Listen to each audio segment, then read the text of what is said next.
আমাদের জনগণের যে প্রত্যাশা যে ইঞ্জিনিয়ার ইশরাক হোসেন সাহেবকে মেয়র হিসেবে তাকে সেবা করার সুযোগ দেওয়া, কিন্তু পরিতাপের বিষয় যে এটাকে নিয়ে আদালত পর্যন্ত গড়াইছে এবং আদালত থেকে তাকে রায় দিয়েছে এবং গেজেট প্রকাশ পেয়েছে এবং ইসি বলেছে যে আমরা কোনো আপিল করব না। সুতরাং আর কোনো কিছু বাকি থাকে না, শুধু শপথটা বাকি থাকে।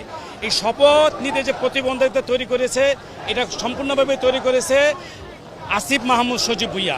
কারণ উনি আমার জানা মতে উনি এই পর্যন্ত ভোটই দেয়নি। তার যে বয়স তিনি এই পর্যন্ত ভোটই দিতে পারেনি। এই ভোট না দেওয়ার লোকটাকে আজকে এই মন্ত্রণালয় সিটি কর্পোরেশনের দায়িত্ব তাকে দেওয়া হয়েছে। তিনি তার ইচ্ছা মতো লোককে বসিয়েছেন এবং এখান থেকে তিনি আমাদের আশঙ্কা উনি সুযোগ সুবিধা আদায় করেন, যার জন্য ইশরাক সাহেব আসতে পারলে এটা প্রতিবন্ধকতা হিসাবে দেখা দিবে, অন্তরায় হিসাবে দেখা দিবে। এই জন্য তিনি এটা দিচ্ছেন না। না দেওয়ার ফলে আজকে যে জনস্রোত আজকে দিন দিন এটার পরিধি বৃদ্ধি পাচ্ছে।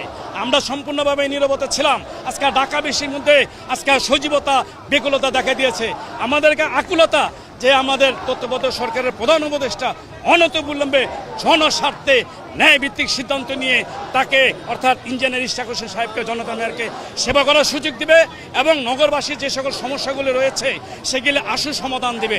অন্যথায় এই অনির্বাচিত প্রশাসককে দিয়ে যিনি নাকি ইতিমধ্যে সমালোচিত হয়েছেন, বিরূপ সমালোচিত হয়েছেন, তাকে দিয়ে আমাদের এই নগরবাসীর সেবা করা সম্ভব নয়। আজকে আমরা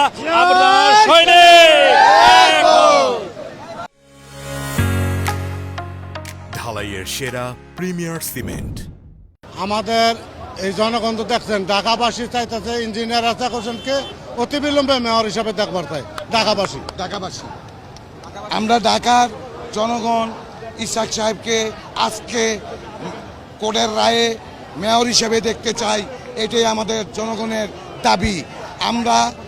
আমরা ঢাকা সিটির প্রত্যাশায় আমরা ঢাকার লোকজন সবাই এই যে এত জনগণের ঢল নেমেছে, সবাই ইশরাক সাহেবকে মেয়র হিসাবে দেখতে চায়। আজকের রায়ে আমরা সবাই চাই আজকের রায় ইশরাক সাহেবের পক্ষে, জনগণের পক্ষে রায় দেবে। আজকে আমরা জনগণ তাকে প্রত্যাশা চাই, এই আমাদের প্রত্যাশা।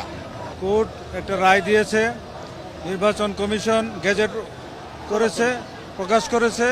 সরকারের দায়িত্ব হলো তাকে শপথ গ্রহণ করা, কিন্তু সরকার তা না করে সরকার আপিল করেছে।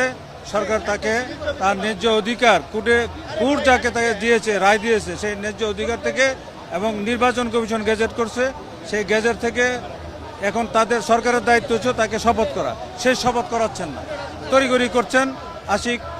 আসিফ মাহমুদ সে উল্টাপাল্টা কথা কইতেছে। আজকে আমরা এসেছি, আজকে আমরা এই রায় বাস্তবায়ন চাই, ইশরাক আহমেদের শপথ চাই। এই জন্যই কিন্তু আমরা আজকে এই রাজপথে আছি, আমরা রাজপথে থাকবো। আগামী দিনে যে কোনো আন্দোলনে যতক্ষণ পর্যন্ত আমাদের এই প্রতিফলন না করবে, রায়ের প্রতিফলন না করবে এবং ইশরাককে শপথ না করবে, আমরা রাজপথে আছি, আমরা রাজপথে থাকবো। আমাদের পক্ষে মহামান্য আদালত রায় দিয়েছে এবং নির্বাচন কমিশন গেজেট প্রকাশ করেছে। আজকে শপথ গ্রহণের জন্য গড়িমসি করেছে ষড়যন্ত্র। এই ষড়যন্ত্রের বিরুদ্ধে আমরা রাজপথে, যতক্ষণ পর্যন্ত রায় বাস্তবায়ন না হবে ততক্ষণ পর্যন্ত আমরা খালিল কবির খোকনের নেতৃত্বে আমরা রাজপথে থাকবো ইনশাল্লাহ।